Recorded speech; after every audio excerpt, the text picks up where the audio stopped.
Jainal tertidur selama 500 tahun. Ketika terbangun, dunia telah hancur. Bangunan-bangunan yang runtuh diikat dengan tali. Jembatan-jembatan rusak dan tidak pernah diperbaiki.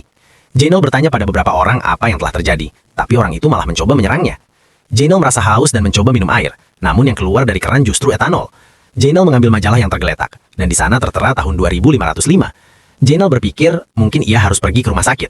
Namun dalam perjalanan polisi menghentikan Jainal. Karena tidak ada barcode identitas di tangannya, Jainal langsung ditangkap.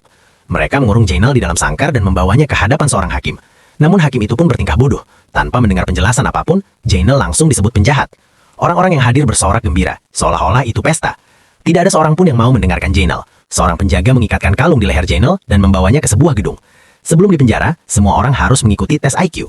Salah satu pertanyaannya adalah, jika satu ember berisi 2 galon dan satu lagi berisi 5 galon, berapa banyak ember yang kamu miliki? Jawabannya adalah 2. Itu sangat mudah. Namun di masa depan, manusia menjadi bodoh. Hanya Jainal yang menjawab dengan benar.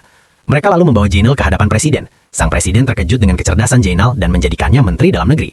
Presiden meminta Jainal menyelesaikan masalah gagal panen. Untuk menghindari hukuman penjara, Jainal pun setuju. Ketika Jainal tiba di lahan pertanian, mesin-mesin penyiram menyala, tetapi etanol yang keluar. Orang-orang mengira etanol itu bersih, dan air hanya digunakan untuk toilet. Karena itulah tanah menjadi rusak dan membuat tanaman tidak bisa tumbuh. Untuk meyakinkan mereka, Jainal mengaku bisa berbicara dengan tanaman, dan tanaman itu menginginkan air. Anehnya trik Jainal berhasil. Presiden pun mempercayai Jainal dan memerintahkan agar tanah disiram dengan air. Namun setelah sebulan, tidak ada tanaman yang tumbuh. Suatu pagi, ribuan orang mengepung rumah Jainal. Mereka semua bekerja di perusahaan etanol. Karena Jainal, penjualan etanol menurun, dan banyak yang kehilangan pekerjaan.